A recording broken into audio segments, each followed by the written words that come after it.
Welcome to the Financing Simplified podcast with Anthony Venuto. If you're looking for answers to your financial questions, let Anthony and his network of friends and associates answer regular questions that regular people have about their money. Thanks for tuning in. It's time to start simplifying your finances. Welcome back to the Financing Simplified podcast. Today I have the honor and privilege of bringing in a experienced realtor with over 10 years, family operated brokerage, Gaggi Group. I have the honor and distinction to bring Sara Gaggi on. Thank you very much for coming. Thank you, Anthony. Tell us a little bit about the backstory. Tell us how you got into real estate. But before we do that, you have a coffee in front of you. I did not know that you guys were fans of Tim Hortons. I'm just a fan of coffee for functionality. I need a coffee to start my day. And you? Caffeine runs through my veins. But you're more of a Starbucks fan. I'm very much a coffee snob. I'm an espresso Oh. snob. I know. An espresso makes snob. Nobody makes it better than at home. Sorry. You know what's funny? We were having this conversation is that I'm literally trying to convert my wife from the automatic machine to I want to go full manual. Yeah. My brother has a full manual With machine. like the cafetiere on the gas oven. No, not that quite. That's right? that there's a little old school. I still love a beautiful cafetiere mocha coffee. Yeah. I just like the press machine for it just. But now, are you ready? Are you committed to that cleanup, the setup, the maintenance? That's the only problem with manual. No, I see all my buddies that have it. It's just a mess. It's a big mess. But I guarantee you, if once like you try that coffee, if you haven't had a chance to try something like that, it's game changing, especially if you're into coffee, especially espresso. Like this is just Fresh ground beans every time, they grind them every time you push the button for the espresso. It's just But you're more of a cappuccino fan. yeah, I like a little bit of like the Cafe macchiato? The macchiato, just a little bit, but yeah. And you're more of an espresso guy. straight espresso. Straight espresso. Straight espresso. No sugar. No sugar. Okay. Maybe a touch of Italian sugar. Oh, the Sambuca Yeah. or grappa. or grappa. Gotta do it that way. Do you have it with a little kick in your step? Of course. Do you? Yes, when you're Italian, that's how you do Grappa it. or Do it the right way, or sambuca? don't do it at all. Grappa or sambuca? Sambuca for me, yeah. I would prefer. Have you ever tried Bailey's? No. Like I that's don't a wanna ruin my pandemic espresso. staple. We're just What? talking Espresso about and Bailey's. Get out of here. If you have not tried it, you need to try it. It is. I don't want to ruin the game-changing. espresso flavor. No. No, it's just a whole different world, man. It's like Okay. like obviously if you're a purist, it's not going to work for you. But if you're just, let's say you're going out and maybe you're at a hall or a venue where the restaurant not too sure about the coffee, Yeah. put a touch of Bailey's. Really? Yeah, that's a great Wow. Yeah, I either do Okay. if I don't know where the coffee is coming from. No offense, Anthony. I do black. Is that But, right? Yeah, and then you kinda trust, fix it yeah, your way. you can trust when you like learn to trust. Then you ask for the special stuff. Ah. So I've been a real estate agent for 10 years. I came from owning a flooring contracting business with my late husband. We did that for many years. We worked on all the new home builders in the GTA. A lot of the low-rise and high-rise buildings we completed the flooring for. Fast forward, had some children, and I opted to get into real estate because I just have always had a passion for that and always loved housing, construction, selling. It was great. And the flexibility was good. I make my own hours. Let's be real here. We work 24/7, but if we need to cut off and go grab the kids from school, we can do that. So I've done that. I started off in commercial real estate, continued on to residential. I have built a team with my son, who is now a licensed agent as well. And we do some decent volume. That's amazing. I love the family orientation, like you and your son. Like, for those viewers that are watching, like we're a family brokerage. My mother started. We all came from the banking background. Eventually, she's like, "Oh, you need help." A certified teacher by trade. Mom's like, "Hey, I need some help." Finance sucked us back in, but it's nothing beats working for or with your family because you know that there's always gonna be that backbone support that they're not gonna let you fail or they're gonna be there to help you out. Although sometimes things get questionable, working with family, it's not everything it's cut out to be, but at least I can know that if something I need help, they're right there to back us up. And you were saying like the construction issues, flooring, I mean, yeah, homes, construction's in your We veins. went from the ground up. So even though our specialty was flooring, I have so much knowledge in how homes are built. I have so much knowledge about construction, which translate to uh, great advice for my clients. They can rely on me for a lot of the say the styles of the home, the era that it was built, and what kind of problems they can expect. Yeah, because you said you're contracting as well, right? So a big Yeah. component. I think that's a big thing. Like a lot of times, I'm sure that you're seeing this too. Like when you do have clients that are walking through a home, like we get the phone call like from the financing, and you're walking through the like in real time, but they're asking us like, "Ant, did you see the pictures of the home? Like, what do you think? Like, what are your thoughts?" And it's always interesting to see like how these individuals will walk through the home and not know necessarily like what is happened or what has happened, because a lot of times, you can correct me if I'm wrong, a lot of the stuff's behind the walls. The most important Exactly. stuff is behind the walls. 100%. And everybody's always fascinated by, oh, look at the trim, look at the wall color. Oh my guys, let's look at the furnace. Let's look at the AC. Let's see when that was built. Let's go to the basement, see if it's not finished. Take a look up and see what you're seeing happening right there, because the bones of the home are the most important thing. Trust me, I say this all the time. It's super important to have someone go through the home, especially someone who knows what they're doing, has that experience, because they'll notice things. When you're a first-time home buyer or even a seasoned home buyer, sometimes they believe you're odd, you're living that moment, oh wow, or you're either really happy or not too happy, but you're walking through them, you're almost jaded and you're looking at all the nice things, but sometimes it's hard to pick out the small little things that may need some attention. That's why I always say home inspection is super important. And this actually goes full circle in this episode because recently we had a realtor that specifically deals with Hamilton. Yes. And now we have a realtor, also investor, that's invested in Hamilton. So maybe Sarah, you can give us an eye opener. How is the investment opportunities in Hamilton? And Anthony, I'm sure you can go in on and chime in on this one as well, where the entry point is a lot better in Hamilton. That's the key. You do not need as much of a down payment. You don't, it's a lot easier to reach those financial goals when you have a lower price property. It's also a more common price point for people to purchase in, more likely to get accepted, more likely to get approved through finance, more likely to be a winner in the end. Nice. So you have investments in Hamilton? I do. Nice. I do. Hamilton, I know we dealt with a lot of clients throughout the years that have invested heavily in Hamilton. We had a previous agent that was talking about Hamilton, and I like Hamilton. It's nice. To be honest, is on the investment side, I mean, before I get into my thoughts on what I think is happening in Ontario, I think for a lot of individuals, because as we were talking off camera about being able to work from home, we always struggle. A lot of Canadians, young Canadians, struggle with affordability. Yeah. Right. And trying to position them in a mindset to say, look, I know you want to live as close as you can to family, but sometimes you have to start. If you really believe home ownership is for you, you have to start somewhere. Mm-hmm. And I agree, Hamilton is that potential place where home prices are a little bit affordable. You're a shoot away from the core, from downtown Toronto. Yes, there's traffic and so on and so forth. But speaking on that traffic, if you position yourself in the right spot, like I'm not saying being on top on the mountain, that's a nightmare for traffic. But if you're off Red Hill, if you're off one of the exits off the highway, the commute is so easy. We heard it here for Hamilton. You know what I mean? I Come to Hamilton.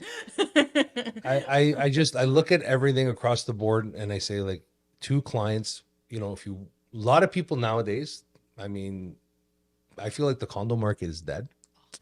I'm probably going to get some interesting comments, but no, I mean, I think Condo market where though? Everywhere in general, but ultimately because all they say, all tides raise ships. When the tide pulls back, everything sort of gets impacted.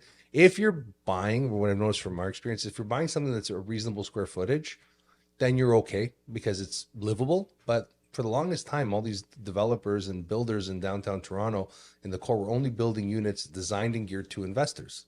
Yeah. They're 300, 400 square foot. Like, who really wants to live in that? Like, that's great to rent out, but we have a crisis of people that want to live somewhere.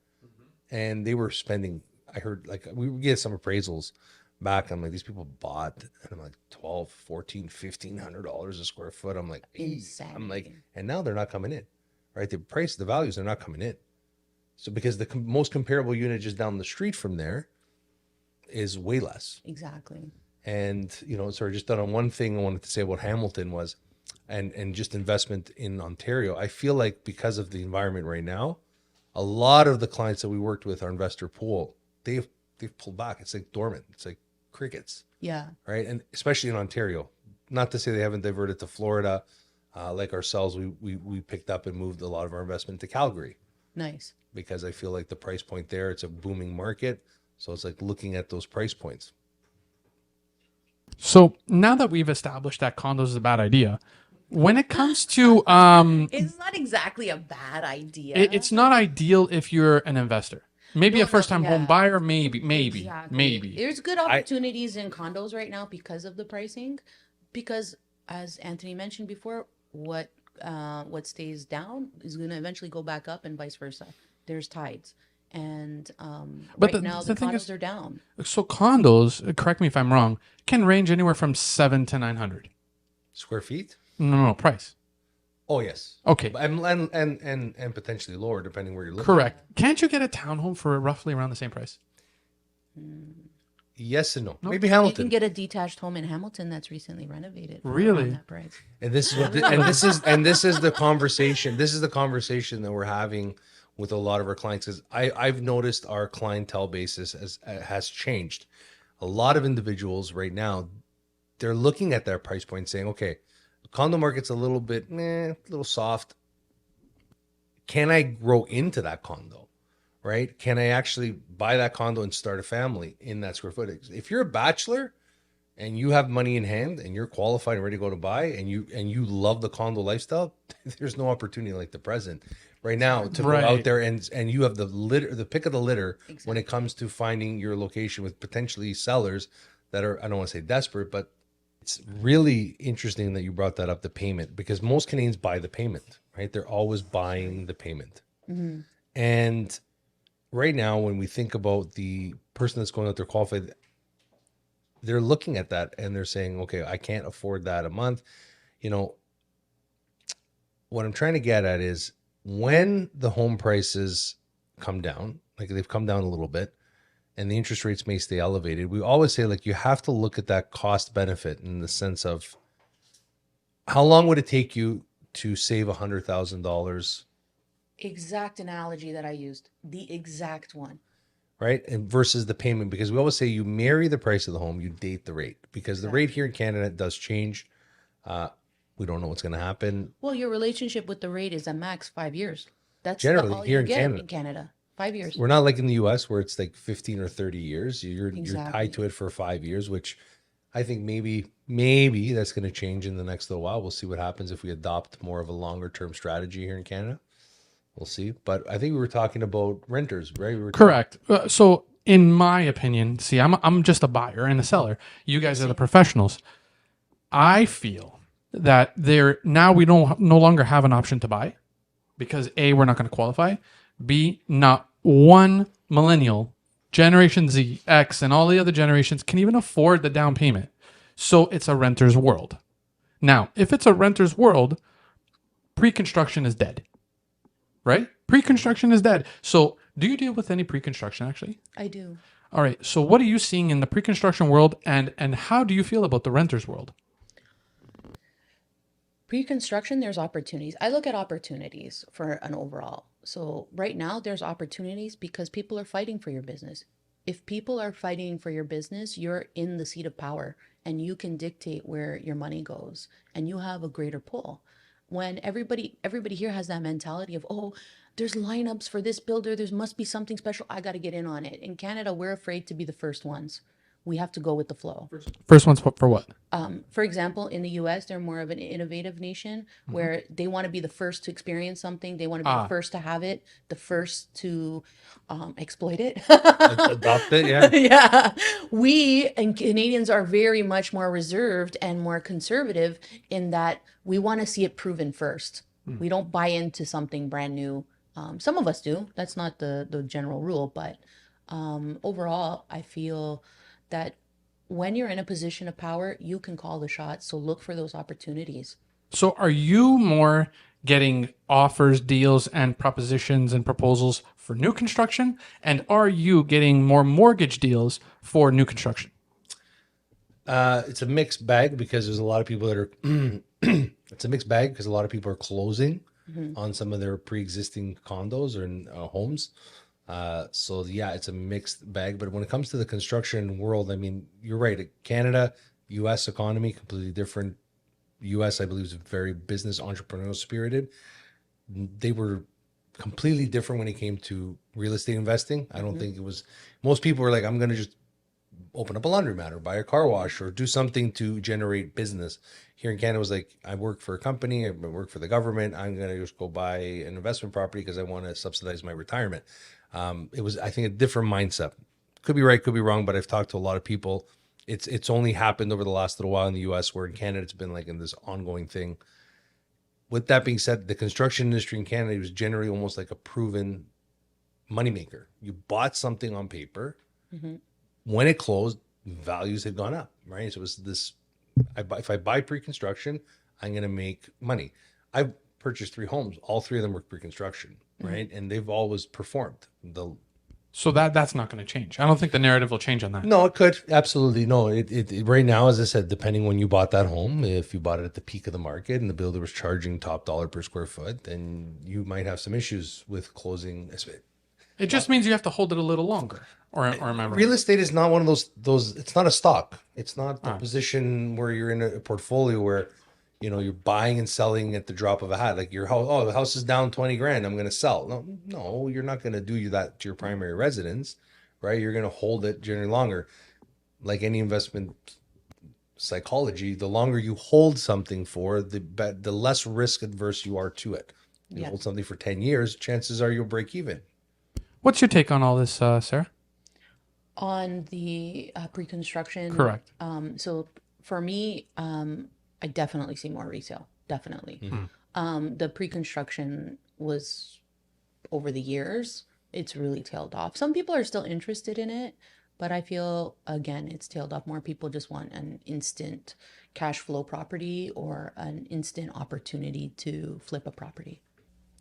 A lot of individuals looked at the pre-construction when the deposit structures were a little bit more favorable, right? So you're able to put down money over a longer period of time, and you didn't necessarily have to get potentially, like, I don't want to say you always had to get qualified, but you had a window of opportunity to go and figure out, okay, I'm going to sell this house, I'm going to close on that house, I'm going to do this. I have time, right? Where the resale, they had to basically buy, sell, find the money in a very short period of time. I don't know if it's right or wrong. At the end of the day, I said I've bought three pre-construction homes because I want to own something that personally no one's lived in, and I want to have that ability to move into it for the first time. And generally, those have always been the ones where if you move in for the first time, the longer you hold it, you always make the largest return. The amount of equity builds quickly, as opposed to generally buying something resale. But that was proven incorrect over the last couple of years during COVID, where we were seeing double-digit increases in home prices. Correct. I feel like the builders, they changed their pricing structure to accommodate what the future prices will be. Bingo. And I think that's where we failed. Yes. I think that was I remember the first 2 properties we bought, and just as a point of comparison, we started looking at the resale comparable and then the pre-construction. And although there's a lot of hidden things in the pre-construction that many people may not realize, like, you have to go do a fence, you got to go do AC, you have to, there's upgrades. Most likely, most people don't walk out of that pre-construction without spending a couple of $1,000, to say the least. But you're right. Those homes, when you're looking at the price point, it was more expensive to buy resale. Pre-construction was the competitor. Now it's like they're pricing it the same, if not higher. They're actually future dating the value. Exactly. And that's where the problem comes in. Definitely. So for you, when you're now dealing with the way that the market is, first and foremost, where is your farming area? And have you seen that particular area change within the course of the past 3 years? So I live in King, and there is a lot of pre-construction starting up there. Nobleton is seeing new subdivisions all around, just north of King, on either side of 27. So that'll be booming. Larger homes. The further you go away from the core of the city, the bigger your homes can be, at a more affordable cost, of course. For me, I've noticed a change in the demographics, with influx of immigration. You see that starts to change the atmosphere around you. So people like to gravitate towards where there's accessibility for transit, where there's accessibility to downtown core or the highways. Vaughan is perfect for that. Vaughn is perfect. Vaughan is perfect ever since they did it. However, the problem with all of this infrastructure is the roads are still the same. So now we have a ton more congestion. Okay, somebody please tell me why they didn't take 427 and extend it to Bolton and King. Like, why not? That's That a great point. Like, But the issue is not that. The issue is Highway 7. Highway 7 is the direct line into the metropolis of Vaughan. 15-minute cities. Sorry? 15-minute cities. They Would- want to Yeah, condense. correct. They want to condense everything. They want to, like, the agenda, whether you agree or disagree, is they want to remove cars. They want to remove pollution. And how are they going to do that? I don't know. I'm not going to get into that. But I mean, ultimately, the thing is I think the way this country has been building, case in point is anybody that been to Mississauga, you see how Mississauga was smart enough to realize, hey, if we have expansion, we have the capacity to expand our roads and build Correct. accordingly. They don't, build it first and then figure out how they're going to build the infrastructure. They should have allowed for things to grow, especially when you have a city that is growing. Like if you see year over year, and ultimately, as you look at areas like Nobleton, King City, a little bit more affluent areas, there's not many arteries. Like Nobleton, for sure. I love absolutely beautiful nothing. homes, It's beautiful. It's but you're stuck. Like how do you get? Yeah. You're one way in, one way out. exactly. It's quiet. Don't get me wrong. It's beautiful. The scenery is gorgeous. King is great. I'm 4 minutes to the 400, but you take 27 straight south into Vaughan. That's your only artery. It's that or the That's 400. the only one. 27 only or one. 400. You're not going. And anywhere. that's it. You can go through Weston, but It's it's far out of the way. 27, then 27, then Weston, sorry, then Jane, and So there's infrastructure only, hasn't been planned properly. not at all. Basically. No. No. Now they're building the 413 that's going up Oh, there. but we're talking 15 years. I know. The proposal's being set. It still hasn't been approved. Okay, and can somebody please tell me why it costs $28 billion to build a highway? How much? 28 billion. Billion. For a highway? Yeah, that's a lot of money. Wow. So And this is why we don't let the government build houses. Exactly. That's Because right. if the government was responsible It'd be to $4 million build, it would cost you $4 million to build a shack. Because Yeah, because a everyone's little box in the sky. It's literally a shoebox in the sky. The mentality is very different, and a lot probably has to do with the pricing and how much money they have to save for a down payment. When you look back, our parents freaked out when we bought $150,000 home. Oh my God, you're gonna have a mortgage for $100,000. If I knew then what I know now, I would have bought the entire block of townhouses. if I had espresso for every time I heard that line, I'd probably be in a permanent jitter. Exactly. But you're 100% right. I look at it at the same time. I was working for the bank as a teller coming out of high school, and they're like, "Oh, hey, you're pre-approved for a mortgage of $200,000." And I'm like, "What am I gonna do with a mortgage? I imagine. I just imagine if I would have got a head start. We spent our money in going. We went to clubs, we went out, we Exactly. enjoyed cars, like. But I whatever. don't think the "if I knew then" really applies, and I'll tell you why. Because you're saying it now. So since you guys are saying it now, why don't you do something about it now for your future? Well, most of us are. Like I said, Okay, we're good. constantly thinking about it. We're evolving. But what you're really looking at is the cost of barrier to entry. Like you're looking back, it's like the same thing. Like you said, our parents, we look back at what something used to cost versus what it costs now for the same equivalent product. So most investors are looking at bang for buck. Where am I going to be able to generate a cash flow on rent by putting 20% down without having to put 40% down to generate cash flow? And that's what we, as I said, we went to Calgary with Right. that. We're looking at that opportunity. If you're an investor, doesn't matter if you're in stock markets, if you're in whatever you're investing in, you're always looking at where can I get in for the cheapest price and ride the train up. Exactly. But the best place to start is mom and dad. Aren't they going to be your financial source of where am I going to get this down payment? Am I wrong? Some people don't have that option. Some people are employees, not entrepreneurs. Okay. And yes, they might have a savings, but is somebody that's approaching retirement or in their final years of the workforce willing to take a loan out on a mortgage-free property to help their kids? That's a struggle. I would love to help my kids. I don't know where I'll be. My plans are success. I'll buy them each a home. That's 3 houses. That's what, at least $3 million. If we project upwards the way we're doing now, yeah. So It's tough. I talk to a lot of parents and like they're trying to help their kids. They're again, how do I help my children? It's interesting because I've been long enough to sort of now, work with the younger kids and then now some of the adults, the parents come back. And what's your $1 million answer to to that? How do you help?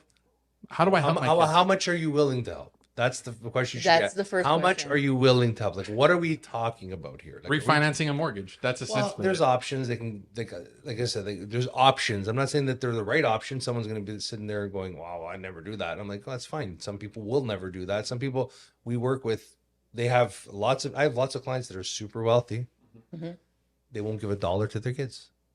interesting. They won't do it. And you know what? Maybe you're teaching a lesson to them. Eventually, like some people are like, when I die, they'll get the money. And it's like, okay, when you die, that's fine. They'll inherit millions of dollars. It's great. But in the meantime, they're dying themselves, trying to But- get into the market. But as you said, they're going to live in the basement longer. So we're seeing multiple things happening, like where parents are saying, okay, I'm going to do a reverse mortgage. I'm going to take out a line of credit. They're going to pay for it. We have the money to gift them. What type of work they're doing, if they're self-employed, like that, just put tax on another 5 or 10 years on their expected retirement. But I'm going to say, as in a European, I'm not saying this against any other families, but I mean, I can see it mostly within the demographics of the clients, the cultural that we work with. Yeah. Italians, they're willing to jump in and help as much as they can, especially if they have the ability to help. And this comes down to the point where have and have not. Unfortunately, if you have a wealthy or family that has money, it's going to be easier for you to get into the market. It's Much easier. It's like here I see, and I kid you not, you must see it as well. Clients come in, oh yeah, my parents are going to gift us $400,000 or $500,000, to buy a house. How? That's an impossible task. The problem is I know it sounds ridiculous, like saying the words coming out of my mouth, but when you sit where I sit and you see it time and time and time again, So you see it more times than not. I think it has literally to do with the area that we're in and the cultural background. Well, but how far does your reach span with your clients? Well, I've done mortgages in Vancouver and Saskatchewan, And are you seeing the same mentality there? I always see parents gifting money. Not okay. all the time. Like there's a big divide now. I think we talked about on a previous episode about education. You have a young son, he's getting in the industry. When we were young, we were really stupid with our money, right? Even though my parents worked in the bank, they kept on telling you do this, do that. I could have set myself up for much more success if I would have just listened, but I didn't want to listen. I was hard-headed. That's the do it, as we say, right? Well, in your 20s, you know everything. You know better than your course, right? parents. Right? Of Let's course, be of course we do. realistic. I did. I ran circles around them, right? And you just look at it and say, a lot of the younger individuals are more savvy now. There's a lot more investment tools for them. There's the Wealth Simple, there's your Quest Trades, there's your a lot of them are paying attention to it. And we talk about open-minded. The thing is we're of a generation that, and we've talked about it with like innovation, AI, and all the tech, all this stuff. It's the same with real estate. If you don't see it, nobody saw it. Right? You had to look and say, like you said, we're a renting society. To go back full circle to your point, if you start to realize that we're in a renter society, and if the government wants us to be renters and the home ownership percentages are going to drop, then isn't that a sign to investors to say that the blueprint is right here? The home buyers, making solving Canada's housing crisis plan. Like if it's all there to build multifamily homes, purpose-built rentals, The recipe's right there. They're giving you the formula. It's just now who has the bankroll to fund those Exactly. projects. I do have one question before we tap out. Are you noticing when you're trying to sell or buy a home, do you ever notice that someone created a subdwelling but did not have the permits for it, and then now you have to jump over this hurdle to figure it out? Aren't they going door to door in Brampton to figure that out? Is that right? Yes. Oh Well, boy. yeah. You just have to be able to go into people's homes to see how some people live. And there's no judgment. It's safer than being on the street. It's having a roof over your head, whatever you can afford. Um, I have a bit of an issue with people renting out half their bed. Like, how is that safe? How is that legal? But, to each their own. And yeah, it's very common for people to rent out basements, to people rent out multiple units in basements. There's very innovative ways to divide up a house. I guess that's the way we're going. It's The only way. It's scary because, like you said, it's the safety component. It's the renting a spot on your driveway to park your car so you can sleep overnight. Renting out half your like how well are those basements constructed? What are the fire codes? Like Oh, God. I'm torn. I'm always torn with Throw code out the window in there's most no code. cases. I mean, like I said, Yeah, the fire it's department not goes in, happening. they're just scratching their head, going, how many people live in this house? Like we've seen people convert their garages into bedrooms, and I mean, look, it's going to happen when home prices and rents are so expensive. This is just the reality. The question is obviously the tendency, the rules, the regulations that are put in forward is for landlords. I always say this. I'm going to argue from one perspective and say, look, as a landlord, there's some good actors and there's some bad actors. Yes. Okay. There's people that take advantage, and there's people that don't take advantage, but they have no rights. I believe in Ontario, we need the people that have the money and want to invest in creating more rental units, more adequate, properly sanctioned and governed properties to come to the market and do this. But that's But never given- going to happen, Ed. It's never going to happen. Because you know what the problem is in this country, and I'm going to be honest, as I said, like we've tried to tax every single level: Yes. home buyer, vacant tax, this tax, capital gains tax, this tax. Housing has just gotten more expensive. At what point do you not realize it's the definition of insanity? Trying to do something over and over again and you get the same result. I look at across the board, everything that they've done. They've taxed all that, and home prices still go up. Well, That's right. the exact point, if we are in a housing crisis, we need to have some of these landlords, have some of these people that hold on to property for so long just for the appreciation of it. Why on earth would your solution be, let's raise capital gains inclusion? 66.6%. Who's going to get rid of their homes when they're paying more tax on it? You've just confirmed that people need to hold on to those properties. This is the mixed signal that I always talk about. People will look at, unfortunately, they'll look at the investor, the landlord as the rich person, and then this, but they're not understanding the dynamics behind it. It's if the government does something, anyone that puts their own capital, is investing their own hard-earned money into it. Everybody wants to make money. At the end of the day, I don't think there's one person that says I don't want to make any money. I want everything to be fair and equitable. No. Case in point, you buy a home, you want the cheapest price. When you go to sell your home, I want the most expensive price. That's the way the reality is, right? Exactly. No one's going to be like, I'm going to sell it for less because I feel bad for that person that was buying the next But then they come to you and you become the enemy because you have to burst that bubble. And then they go to a realtor and the realtor confirms that. And now you're both enemies. Eventually, the buyer becomes a seller. And when the roles switch, so does their mentality. That's the problem, is trying to educate them and say, look, this is the market. But back to the point about the investors, the whole market, the way things are happening, the government. I don't think the left hand knows what the right hand is doing. I don't think they do. Maybe there's something more behind that meets the eye here, where, like you said, there's vacancy tax. Now there's a capital gains tax on the home if it's a second property. I'm not going to sell that home. I'd rather pay the 1% tax. Exactly. Or throw someone into the home. Mm-hmm. And Sarah, the floor is yours for the last piece of this, and I want you to tell everyone what makes you the ideal realtor in this world full of realtors that come and go. How have you stood the test of time for over 10 years, and prospered and became very successful? So with Gaggi Group, our main focus is empathy towards our clients. We want to understand your situation and we want to work with you. So maybe you can't, your dream is that $2 million property, but you just don't qualify. How do we work around that to make sure that you get your dream at least to some level? We always shoot for the stars, but so let's reach as far as we can. So that's the main thing. We're honest. We have a lot of integrity. You might not like what we have to say, but it will be the truth. I'm not going to sugarcoat things. I'm going to tell you how it is, and I'm going to work to make sure that you get what you want within that truth. Like you said, super important. You might not like what I have to say, but I'm going to say it anyway. Exactly. And you take it or leave it, whether you want to work with us or not. But speaking of we're working with each other, where can someone find you? What is your social media?